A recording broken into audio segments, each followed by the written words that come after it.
the thought of so many young fellows like myself died during the war. I was in bomber command and 30 or 31 missions over Germany, and it was a dirty, deadly thing. It still bothers me in a way. So many people died. They say 60 to 70% of the people who were bombing Germany died. 2 Catholic pilots returned one night from operations. Both pilots said to me, "Father, prayer alone brought us back."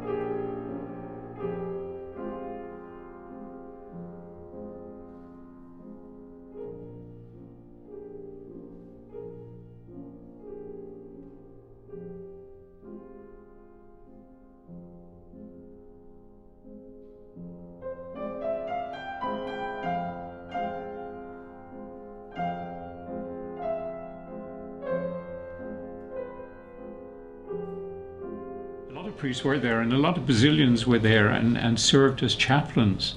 I think for people who are facing, and I'm only guessing because I can't even imagine what the ordeal was like, but I would think for people facing the ordeals of war, having the support and ministry of good chaplains would be very important, just to give them a sense that evil doesn't have the ultimate word, that there is always hope, that there's always the presence of God working in one way or another.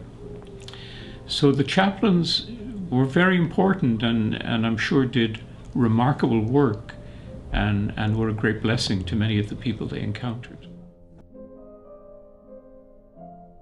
Allowing for a few exceptions, I'm inclined to think that life in the forces does not change, but merely intensifies a man's spiritual life. They give you all sorts of tests when you first come in, and they gave me an IQ test. They said, "Do you know how to type?" I said, "Well, I had typing in high school." So they gave me a test. Well, I guess it didn't do too well. Must have made a lot of mistakes. He said, "One thing for sure, you'll never type for the Army." Well, after I finished basic training, which was shortened then because the war was over, my first job at headquarters company was clerk typist.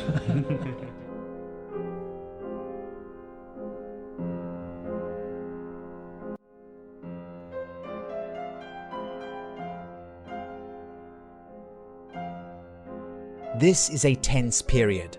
Give my best to the conferees. Tell them that I need their prayers, for the burden is a heavy one.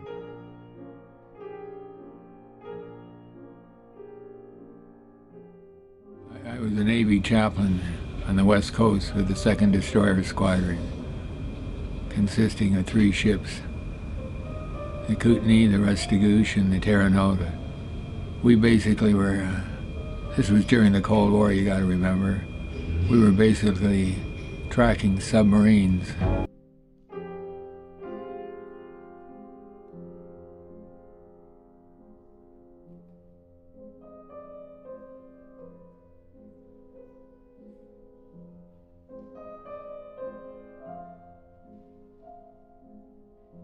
Our people are there, we're to serve our people, that's why we're ordained. So if our people are active in these areas, then it's up to us to be with our people.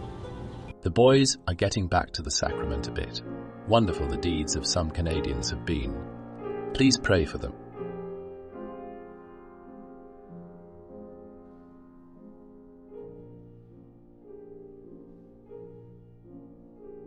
And yet he's willing to step out in faith and take a risk. And I think that was always the spirit of the Basilians, like to take a risk to go to Canada and so forth, and to start a new college or school. So I think he reflects that Basilian spirit of adventure and obedience.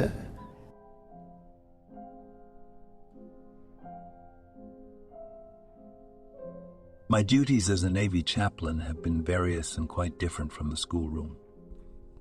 The problems have been difficult at times, but by the grace of God, many of the problems which came into my office have been resolved.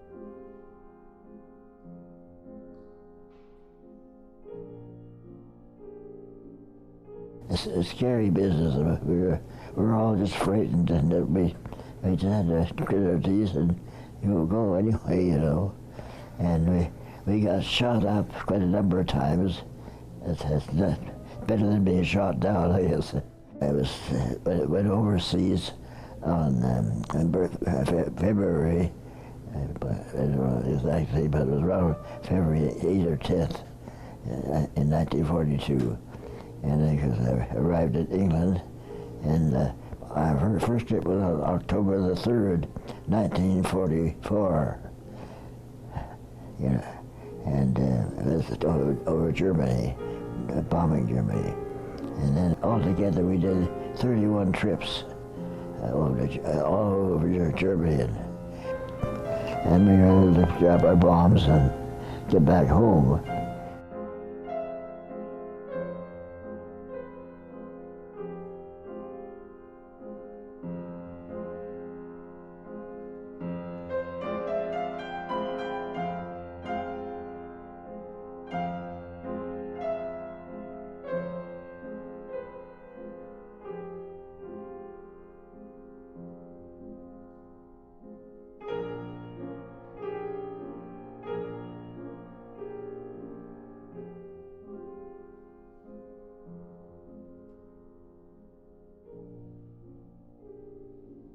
There was that sense that I personally had that would look and say, how would I possibly think of the students that I presently teach as having to go to war, to die at age 18, 19, 20, and it's a far cry. Of course, I share the luxury, as do my students, of never having grown up in a war and never having to face those challenges, and it would be brutal. The sacrifice that those young men made in the every day was absolutely heroic.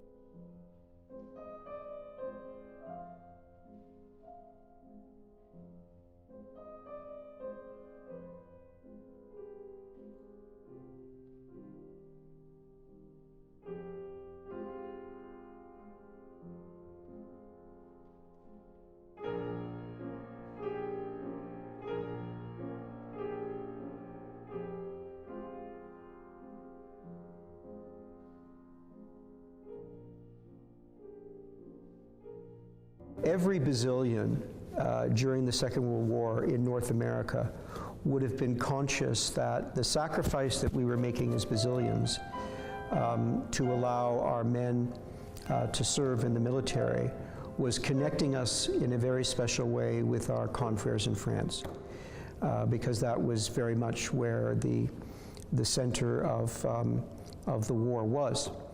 As difficult as it must have been, because we had to keep our apostolates going, I imagine that there wasn't a great deal of reluctance. If Basilians were making a personal decision that they wanted to enlist, I have a feeling that our General Council was probably saying, well, we want to support you. I think that they would have been inclined to want to be making the sacrifice in solidarity with others who were doing and making the same sacrifice.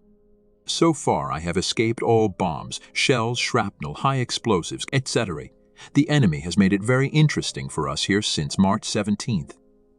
We have been shelled continually since St. Patrick's Day.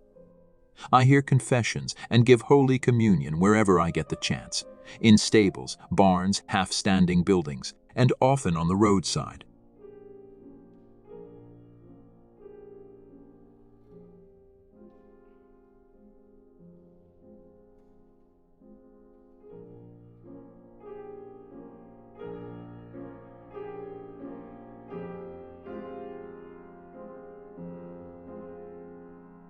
I think highly of Remembrance Day, for all the obvious reasons.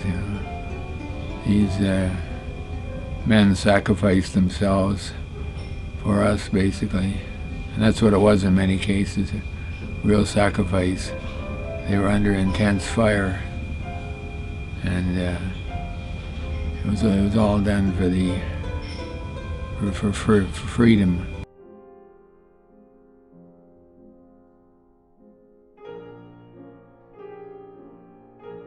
We honor All the Canadians who offered their lives for their country, whether they died or whether they're wounded, whether they returned safely.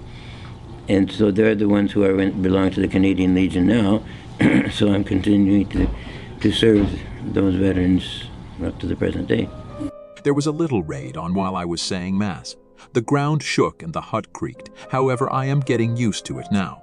There is not a single house left intact at Ypres. The same is true of all towns under shell fire.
I think just be appreciative of having the freedom they have, and to support the country and so on. Yeah.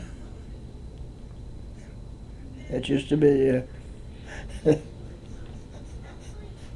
okay. My poor fellow killed. It was terrible. I still find it hard to take, especially at a time like that.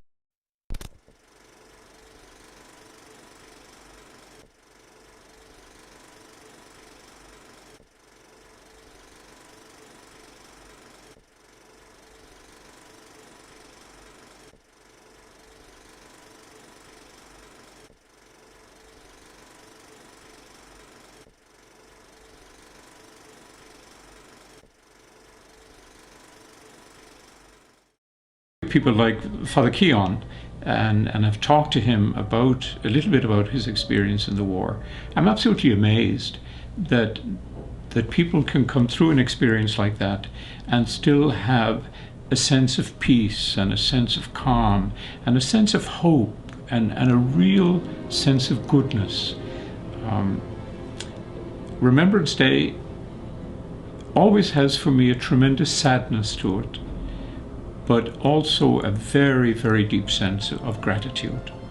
And I think with any remembering of those who have gone before us, gratitude needs to be an integral part of that.